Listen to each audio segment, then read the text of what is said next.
Hello, my name is Russ Slone, and this is my CTK story.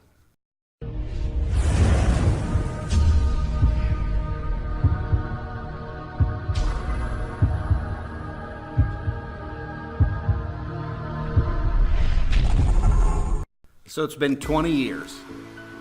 I'm 40 now, so I would have been 20 then. I was invited to come to the church. The reason I came to the church was so my mom would shut up and quit telling me that I have to go to church. What I remember is there was very few people here.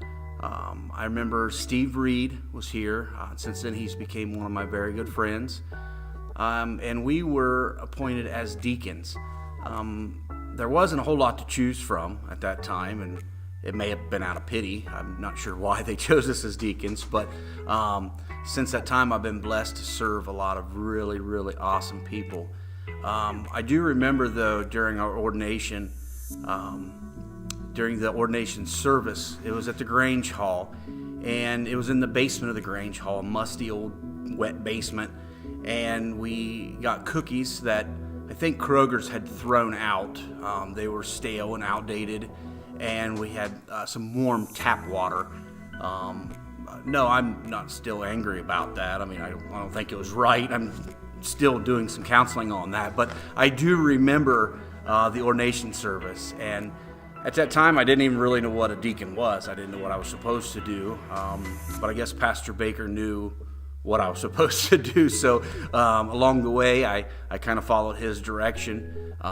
Now, though, when you become ordained as a deacon, you kind of get lifted on people's shoulders and paraded around Fredericktown, and there's a lot of money handed out, and no, I'm not still bitter. I mean, I am still working on some counseling again on that, but so I came so my mom would leave me alone, and 20 years later, it's been an amazing journey.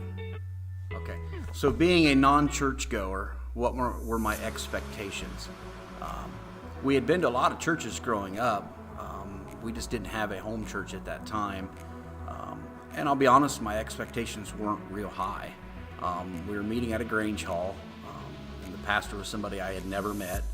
I had only heard that he was kind of a high-fluting type of person that was a big shot at the hospital, so I wasn't really sure what to expect. But what we ended up getting was pretty cool. I don't know, do I have any favorite stories that I've heard from the pulpit? I tell you, we've been blessed with some pretty awesome preachers at this church. And I don't know that I have one in particular story that sticks in my mind. I remember a story Pastor talked about where he got a little yellow truck for Christmas. And for some reason, that story just continues to stick in my head.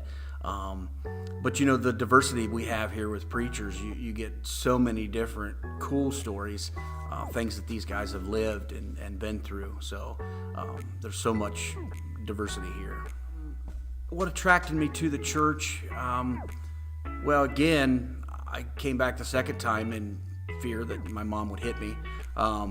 But it was different than any church I'd been to. We'd grown up in denominational churches. So with that being said, denomination kind of limits things. With this church, it was just Bible. It was just what was written in the Bible, and it didn't limit the things that could happen. So it was wide open that way. What word or phrase best describes CTK is home? The favorite song we sing here at this church is Amazing Grace. If I could change one thing about the church, what would it be? I would change the location. I would like for it to be right beside my house. Only so I could be here more. I could go whenever I wanted, wouldn't matter what time of day it was. So that's the only thing I would change. How has CTK changed my life? There's not enough time to tell you how it's changed my life. I truly don't believe that I would be in church still if it wasn't for CTK. I have gotten a wonderful wife that I have met at this church. We've got 3 awesome kids that we've had together, and I believe that that's all God's will, and that's all because of this church. What I hope to see in the next 20 years from CTK, I hope that we can develop more of an outreach for troubled young people.